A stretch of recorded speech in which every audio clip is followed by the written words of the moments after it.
Chers amis, shalom. Nous sommes dans la paracha de Vayera.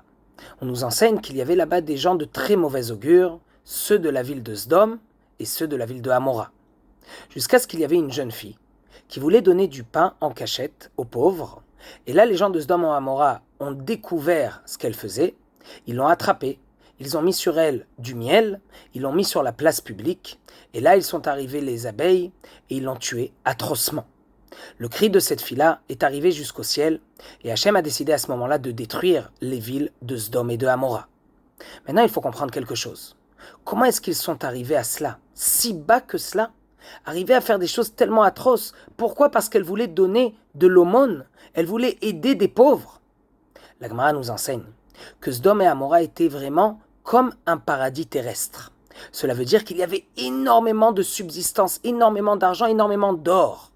Et donc ces gens-là, qui ne savaient pas remercier Hachem de ce qu'ils ont reçu, alors ils sont tombés si bas qu'ils ont fait tellement de mal. Pour eux, on ne peut pas donner aux autres. Ce qu'on a reçu, on le garde pour nous. Et donc ils ne voulaient pas aider les pauvres. Et s'il y a cette jeune fille qui veut donner du pain, elle est en train de tout casser. Elle va nous casser nos principes. Et donc il faut la tuer, même si c'est très atroce. Maintenant, il y a un midrash qui est très important. Le midrash nous raconte qu'il y avait deux personnes. Ils sont allés en chemin. Et là, ils ont vu un pauvre, qui était d'ailleurs même aveugle. Le premier lui a donné la tzedaka. Le second a dit « Non, je n'ai pas envie de lui donner, je ne le connais pas. » Alors ils ont continué leur chemin. Et là, l'ange de la mort est arrivé. Et il a dit à ces deux hommes-là « Voici que je suis venu prendre vos âmes.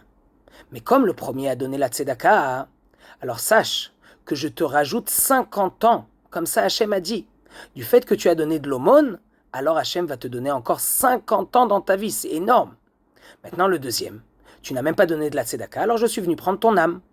Alors celui-ci a dit, attends une seconde, je vais courir, je vais lui donner à ce pauvre-là, je vais pas lui donner 100 euros, je vais lui donner même 50 000 euros, il n'y a pas de problème.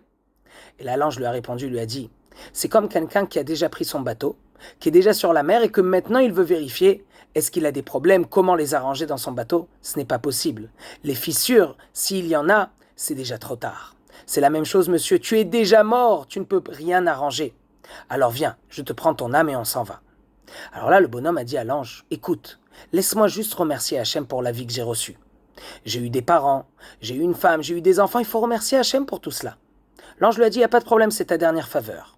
Et voici que ce monsieur, c'est vraiment une scène vraiment surréaliste. On a l'ange de la mort qui attend et le monsieur qui remercie Hachem pour tout ce qu'il a reçu. Alors à la fin, l'ange de la mort a dit à ce monsieur, lorsqu'il a terminé tous ses remerciements, l'ange de la mort lui a dit la chose suivante. Sache qu'Hachem a décidé qu'il te rajoute des années. Non, tu ne vas pas mourir. Pourquoi? Parce que tu as su remercier Hachem. C'est tellement important de nos jours.